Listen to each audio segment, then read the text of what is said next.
Hi, second grade friends. Today's story is from Knowledge 5, Lesson 6, called Broad Stripes and Bright Stars. Before we begin our read aloud, I'm going to introduce our vocabulary words.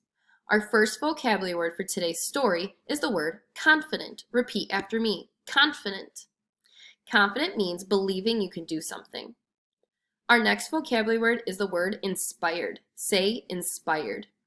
Inspired means to cause someone to do or think something, especially something creative.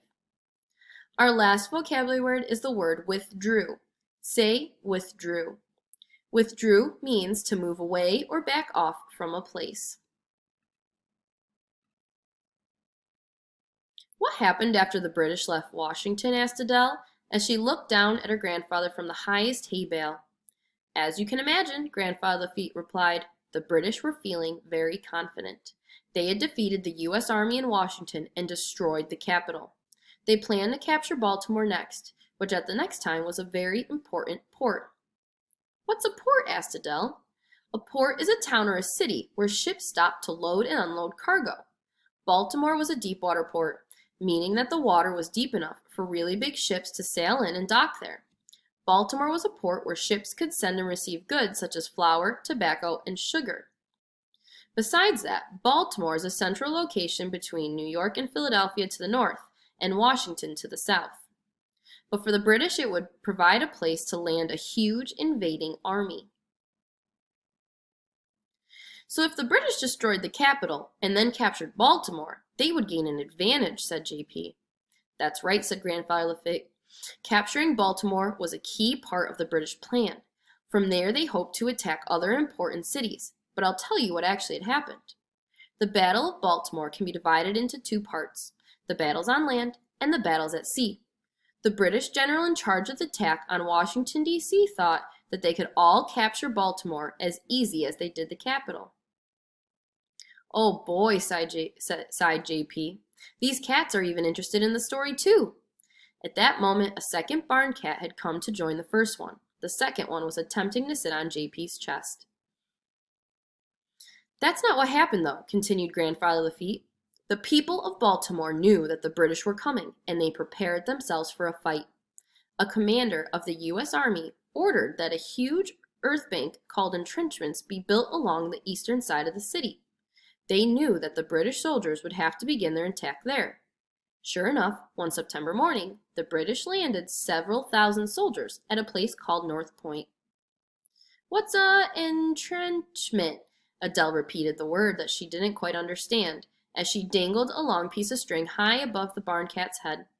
Entrenchments are structures created to protect an area and the people in it. Entrenchments can be made by either digging into the ground or by building walls above the ground. The entrenchments acted as a defensive wall and as a means of targeting the advancing army. In addition to building the entrenchments, the army got ready to defend Fort Mchenry. Was the purpose of Fort Mchenry to protect Baltimore's harbor? Asked J.P. Yes, Fort Mchenry was a defensive fort located right at the bay. It was built in the shape of a five-pointed star. Soldiers were perched on the tip of each star point to protect the fort from all directions. The U.S. Army knew that they had to try to keep the British soldiers out, or they would surely lose.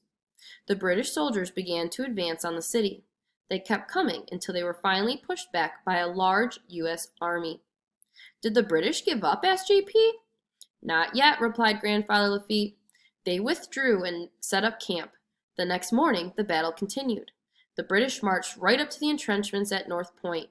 This time, they didn't just face a larger U.S. Army, but lots of cannons and other weapons too. The British quickly realized that they were outgunned. They retreated, and we won the battle at North Point. What happened at Fort Mchenry? Asked Adele. Now that's quite a story, said Grandfather Lafitte, as he laughed quietly. The people of Baltimore had imagined that they were in for a long, hard fight, and so they prepared for one. Besides building entrenchments, they stored supplies. They even sank some of their own ships so that the British would not be able to sail into the harbor. They sank their own ships? Asked J.P., astonished. Yes, they did, explained Grandfather. Another important part of preparation included the creation of a new flag for Fort Mchenry. The commander of the fort, George Armstead, wanted a flag so big that the British sailors would be able to see it from far away. a lady named Mary Pickersgill was asked to make the flag. "I read a book about this one," said Adele. "Mary Pickersgill needed help to make such a big flag." "She did indeed," replied Grandfather Lafitte. "Her daughter, her two nieces, and a young apprentice all helped. The flag that these 5 women made had 15 stars and 15 stripes. When it was finished, the flag was as large as a house, and it was actually bigger than the room they were making it in. Mary Pickersgill's flag measured 30 feet tall by 42 feet wide. It was carried to the fort and would later be hung on a giant flagpole. Do you know how many stars and stripes our flag has today?"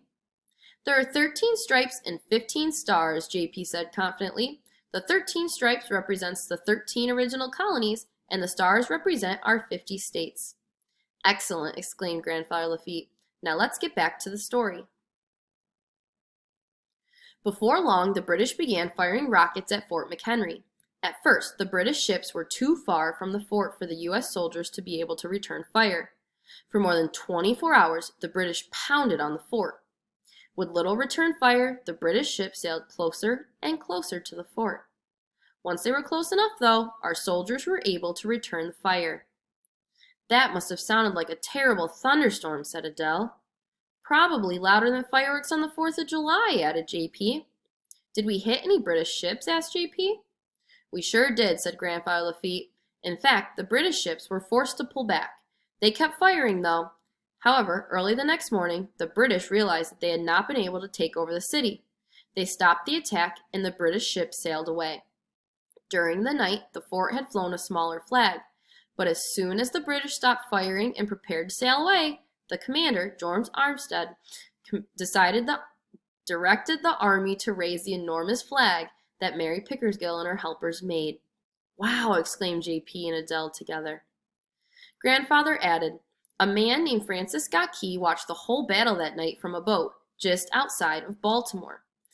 He saw bombs shooting through the air and watched the rockets rain down all through the day and into the night. And as the sun came up, Francis Scott Key was still on the boat. When he saw that enormous flag flying, he knew that Baltimore had been saved. The United States won the battle." "Francis Scott Key wrote our national anthem," exclaimed JP. "That's right. The events that morning inspired Francis Scott Key to write a poem that later became our national anthem," added Grandfather Lafitte. "Come on, JP," announced Adele. "Let's sing the national anthem for Granddad." The 2 children stood up in a warm sunshine and looked at their grandfather. Together they sang the words that Francis Scott Key was inspired to write that morning so long ago. "Oh, say, can you see, by the dawn's early light, what so proudly we hailed at the twilight's last gleaming, whose broad stripes and bright stars through the perilous fight, o'er the ramparts we watched were so gallantly streaming, and the rocket's red glare, the bombs bursting in air, gave proof through the night that our flag was still there. Oh, say, does that star-spangled yet wave o'er the land of the free and the home of the brave?" When the children were finished, Grandfather Lafitte smiled proudly at them. With his hands around their shoulders, he said, "Why don't we head back up to the house for a late afternoon snack? You might even hear something about those pirates, too." "Sounds good to me," said Adele as she scrambled down from the hay bales. "Ooh, pirates!" exclaimed JP. Then together the 3 walked back towards the house with their 2 furry friends at their heels.